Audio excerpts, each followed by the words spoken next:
យុទ្ធវិធីរុញទូកបណ្ដោយទឹកយកដៃបាំងមេឃឆ្លងមហាសមុទ្រ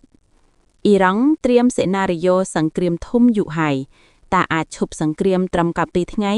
វាជារឿងមិនអាចទៅរួចអាមេរិកនឹងសុំអ៊ីរ៉ង់ចរចា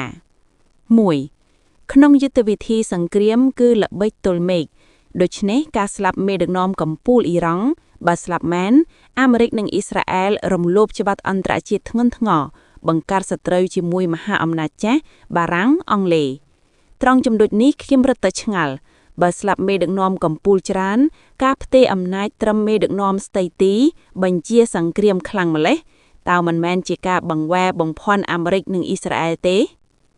2. អាមេរិកនិងសម្ព័ន្ធមិត្តមិនហ៊ានប្រថុយទ័ពថ្មើរជើងលុកលុយផ្ទាល់លើដីអ៊ីរ៉ង់ឡើយឃ្លាំងស្តុកអាវុធអ៊ីរ៉ង់ឯកកំដរសមរភូមិយូរឆ្នាំតួយ៉ាងដ្រូនអត្តឃាតអ៊ីរ៉ង់មានជាង 82,000 គ្រឿងហោះបានលើស 2,000 គីឡូម៉ែត្រសង្គ្រាមកន្លងទៅប្រើមិនទាន់អស់ 1,000 គ្រឿងទេសមត្ថភាពមីស៊ីលអ៊ីរ៉ង់អាចទម្លុះប្រព័ន្ធការពារសត្រូវបាន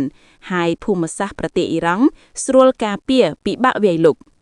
3. ចិននិងរុស្ស៊ីសម្ព័ន្ធមិត្តស្ងាត់មិនស្ងៀមតាមព័ត៌មានចារកម្មរុស្ស៊ីជួយអ៊ីរ៉ង់ផលិតបានមីស៊ីលឆ្លងទ្វីបអាចបាញ់ដល់សហរដ្ឋអាមេរិកច្រើនដើម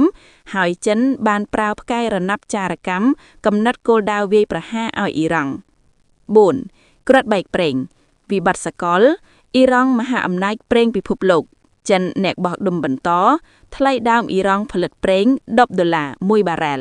អ៊ីរ៉ង់មិនងាយដូចវេណេស៊ុយអេឡា 5. ត្រាំត្រូវក្រុមសន្តិសុខជាតិអាមេរិកបង្កើនការការពារកម្រិតខ្ពស់បំផុតដៃជើងអ៊ីរ៉ង់គ្រប់ទិសទី